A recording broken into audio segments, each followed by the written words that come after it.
अस्सलाम वालेकुम। हिंदी उर्दू कॉर्नर में आपका खैर मकदम।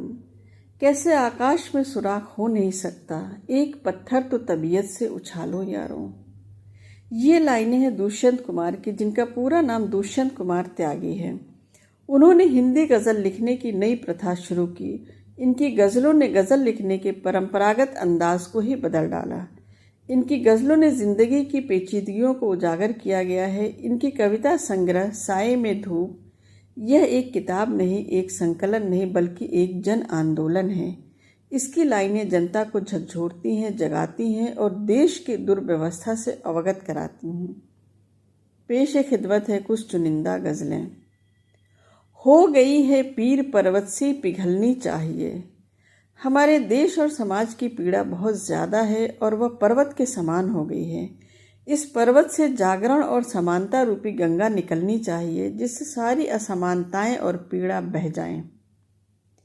लोगों के बीच जो असमानता, धर्म, जाति और भेदभाव की दीवार खड़ी है वो हिलने लगी है, लेकिन कवि चाहते हैं कि पूरी व्यवस्था बदलनी चाहिए। शोषित इंसान जो निर्जीव हो चुके हैं उन्हें जागृत होना चाहिए। हो गई है पीर पर्वत सी पिघलनी चाहिए। हो गई है पीर पर्वत सी पिघलनी चाहिए। इस हिमालय से कोई गंगा निकलनी चाहिए। आज यह दीवार पर्दों की तरह हिलने लगी। आज यह दीवार पर्दों की तरह हिलने लगी। शर्त लेकिन थी कि ये बुनियाद हिलनी चाहिए। हर सड़क पर, हर गली में, हर नगर, हर गांव में हाथ लहराते हुए लाश चलनी चाहिए। सिर्फ हंगामा खड़ा करना मेरा मकसद नहीं। सिर्फ हंगामा खड़ा करना मेरा मकसद नहीं। सारी कोशिश है कि सूरत बदलनी चाहिए। मेरे सीने में नहीं तो तेरे सीने में सही हो कहीं भी आग, लेकिन आग जलनी चाहिए। हो गई है पीर पर्वत सी पिघलनी चाहिए। हो गई है पीर पर्वत सी पिघलनी चाहिए। इस हिमालय से कोई गंगा निकलनी चाहिए। कहाँ तो तय था चिरागा हर एक घर के लिए। इस गज़ल के माध्यम से कवि ये कहना चाहते हैं कि आज़ादी के समय हमारे देश ने जिस खुशहाली का सपना देखा था वह नाकाम शासन व्यवस्था के फलस्वरूप अभी तक पूरा नहीं हो पाया है। जनता को इतनी आदत पड़ चुकी है कि वो उसका विरोध भी करना छोड़ दिया है। फलस्वरूप शासक वर्ग बहुत खुश हैं। कवि व्यंग करते हुए कहते हैं कि हर परिस्थिति में जीवन जीने की आदत हो गई है। अगर उनके पास कपड़े नहीं है तो वो अपने पैरों से अपना पेट ढक लेंगे, लेकिन विरोध नहीं करेंगे। कुछ लोगों के अंदर नकारात्मक का भाव इतना भर गया है कि देश का शासक वर्ग बदल ही नहीं सकता। लेकिन कवि चाहते हैं कि आम जनता के अंदर क्रांति का स्वर हो, जिसके असर से पत्थर भी पिघल जाए।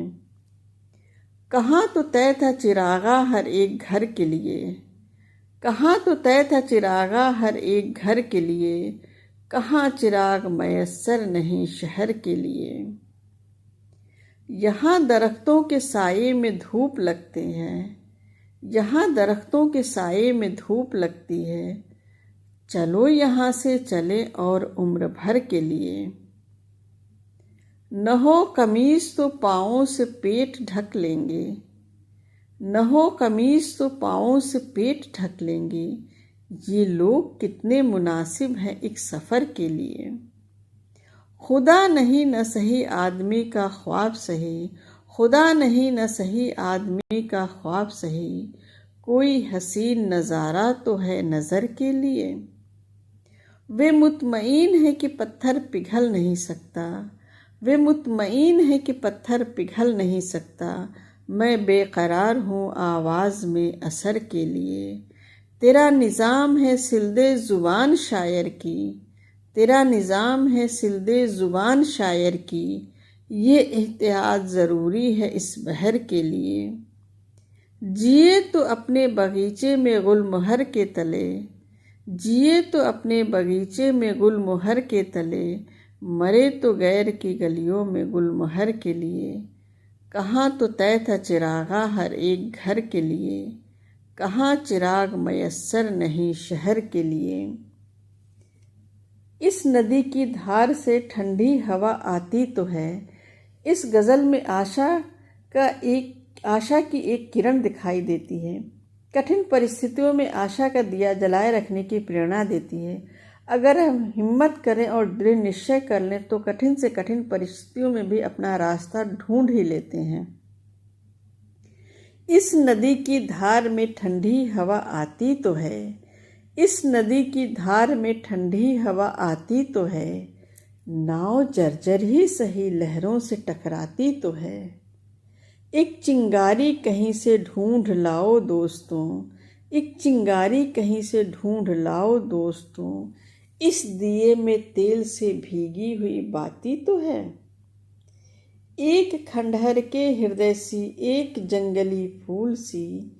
एक खंडहर के हृदय से एक जंगली फूल सी। आदमी की पीर गूंगी ही सही गाती तो है। एक चादर साज ने सारे नगर पर डाल दी। एक चादर साज ने सारे नगर पर डाल दी। ज अंधेरे की सड़क उस भोर तक जाती तो है। निर्वसन मैदान में लेटी हुई है जो नदी। निर्वसन मैदान में लेटी हुई है जो नदी। पत्थरों के ओट में जाके बतियाती तो है। दुख नहीं कोई अब उपलब्धियों के नाम पर। दुख नहीं कोई अब उपलब्धियों के नाम पर। और कुछ हो न हो आकाश से छाती तो है। इस नदी की धार में ठंडी हवा आती तो है। इस नदी की धार में ठंडी हवा आती तो है। नाव जर्जर ही सही लहरों से टकराती तो है। शुक्रिया।